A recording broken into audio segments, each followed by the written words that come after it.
I'm so excited that he's back. What's up? Well, hello. How are you doing? I'm doing pretty good.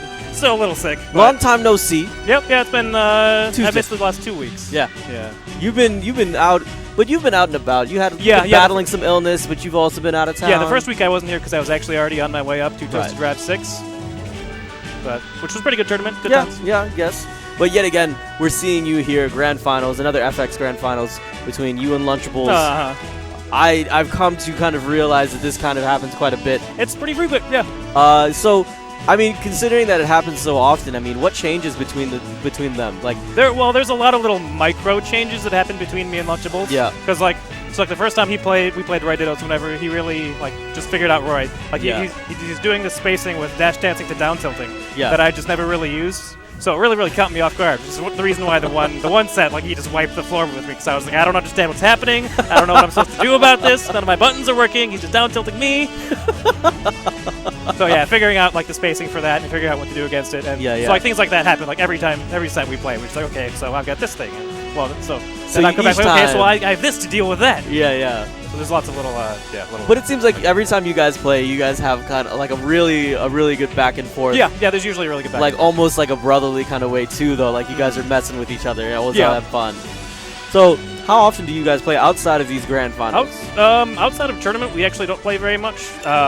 Really? In general, I actually don't play too much outside of tournament because I go to so many tournaments that I'm very careful of accidentally burning myself out because I feel like that's a very real possibility. the feeling, yeah. So actually, inevitably somebody's going to ask it why I'm accidentally taunting in the middle of games. Yes. I suppose I should tell you guys why that's happening. Please tell me why that is happening. So whenever I play, I'll show you guys. I'm dash dancing, and whenever I do pivot smashes, I exaggerate the motion a little bit. So I guess, yeah. the best way to show. And whenever I do that, sometimes I start putting my wrist into it a little bit too much, and then the bottom of my thumb hits the D-pad a little bit on accident, and Roy taunts in the middle of a pivot instead of doing what I normally want to do, which is actually something I've had a small problem with since PM. The very first time it happened was in one of the Hobo.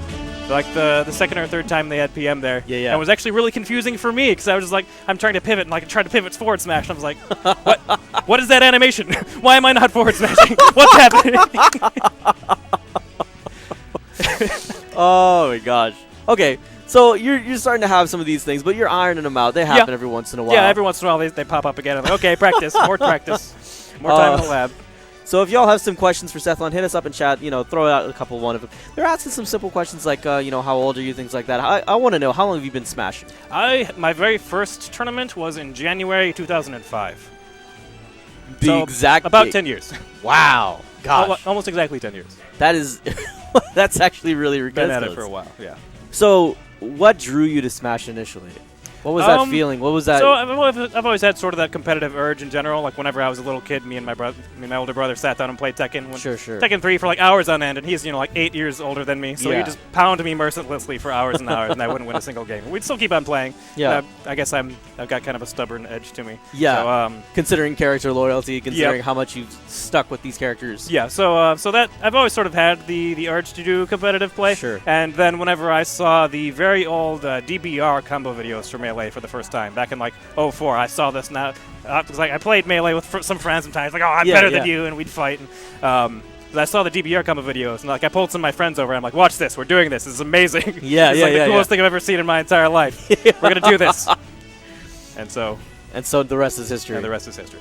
So lots of love from the chat. Everyone's saying you're just fantastic, high player. You literally have written the Bible for Roy at this point. One of the highest rated guides out there on Smashboards. Really, inspiring tons of Roys out there. Now, I understand you've written quite a bit about it, but let's say something that you haven't written. What's some advice that you would give for maybe all those aspiring swordsmen out there, or guys who are really trying to step up their game?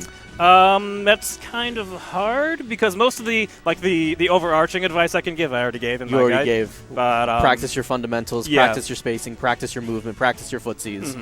I mean, we've talked quite a bit between the two of us about, we're big fans of Serlin, we're big fans of, Footsies 101, a lot of that essential stuff that even carries on between multiple fighting games.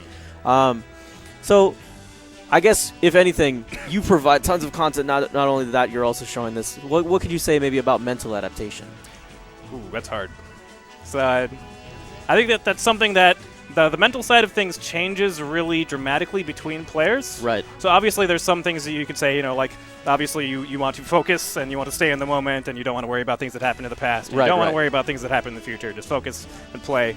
But outside of that, like a lot of people have different like mental tics and different mental things that set them off. And so it's really hard to sit down with a player and say, oh yeah, just do this, it'll be fun. Yeah. So what you'd say, have awareness to your opponent, really kind of dig down deep and try to see what habits they have and all these absolutely. Sort of things. That basically all times you want to, just as much as thinking about what you should do, you should be trying to understand what it is that your opponent is trying to do. Good. And that is really what separates a lot of decent players from really good players. Yeah. Is because decent players are like, oh, I got this flow chart. It works really well. When when people don't stop me, I just run all over them, and it's great. Yeah. And then they'll play against a really, really good player, and then maybe they'll hit him with a couple of haymakers, and the lower level player will be like, oh yeah, this is awesome. And then the higher level player will sit down and go, okay, what is he doing, and how do I stop it? And then they stop it, and then the lower level player is like, my flow chart's not working anymore. What do I do? I'm out of stuff. Yeah.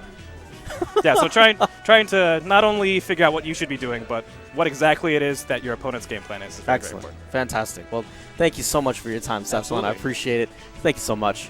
Now, if y'all are enjoying Sethlon, make sure you follow him up on Twitter. He's Sethlon. Replace that E with the 3, and you'll be able to find him.